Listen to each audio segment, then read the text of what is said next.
Okay. Hi, everyone. My name is Andrew Liu. I'm associate professor in the Department of Physiology and Functional Genomics at the University of Florida College of Medicine. I want to thank SKS Foundation, SKS families, and colleagues from Cincinnati Children's, as well as researchers from my lab at University of Florida.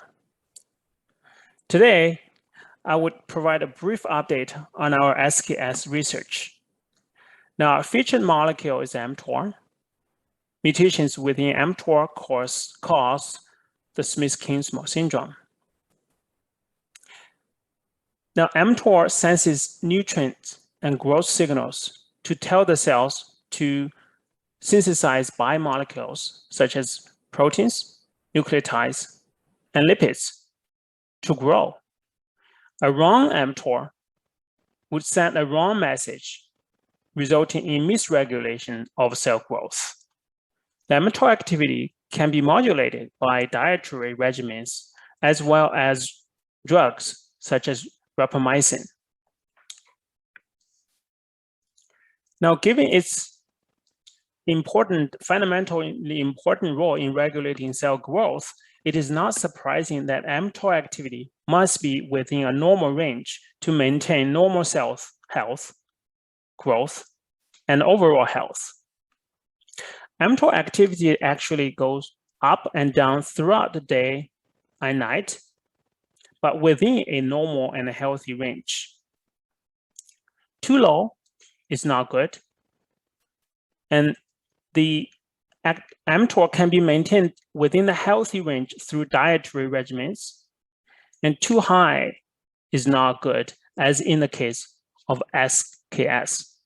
Now, rapamycin is an effective inhibitor of mTOR, but we must be careful not to inhibit to a level that is too low.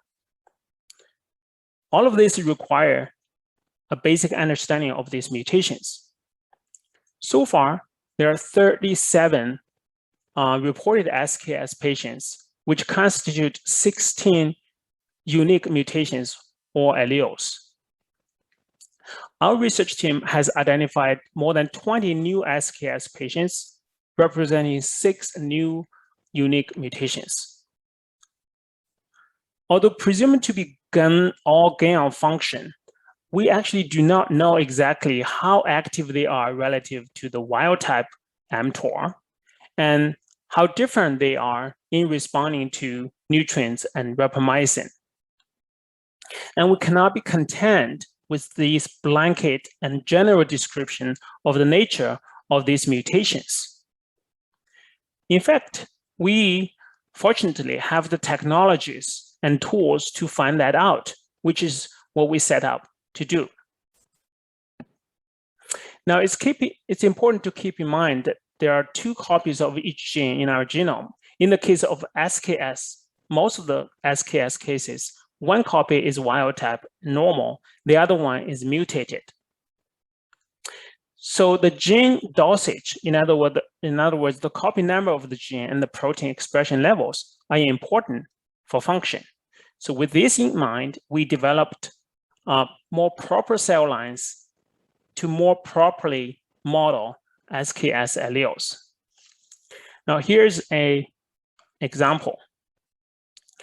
As we said, we developed cell lines, introduced the mutations to cells. We treated them under different conditions. We lysed the cells, and we assayed the activity of mTOR kinase. In this case, by using the status of this protein as a proxy. As you can see here, mutant 1 is much more active than the wild type under basal conditions. But the mutant, as similar to the wild type, can be further activated to full activity by nutrients such as glucose. Now, if we quantify them, we realize that all these mutants compared to the wild type are more active, but display a range of activities. Furthermore, these mutants responded to rapamycin treatment differently. While all of them are effectively suppressed, inhibited by rapamycin, Mutant 3, for example, is more resistant, and mutant 4 is more sensitive to rapamycin treatment. And we need to know all these properties of all the SKS mutations. So far, we have carefully characterized 6 mutations. Our goal is to study the other 16 in the next year. We want to compare them. We want to know how different they are in at the cellular and biochemical levels. And we want to know whether there is a correlation between the biochemical activity of these alleles and the clinical symptoms. Our basic research also includes using animal models to study how mTOR mutations cause neuron pathology.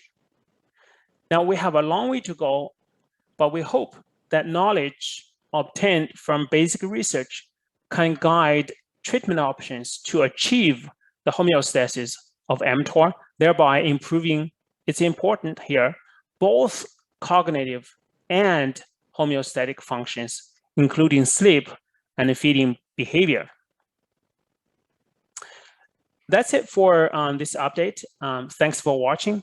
Please support the SKS Foundation. Until the next time, please take care.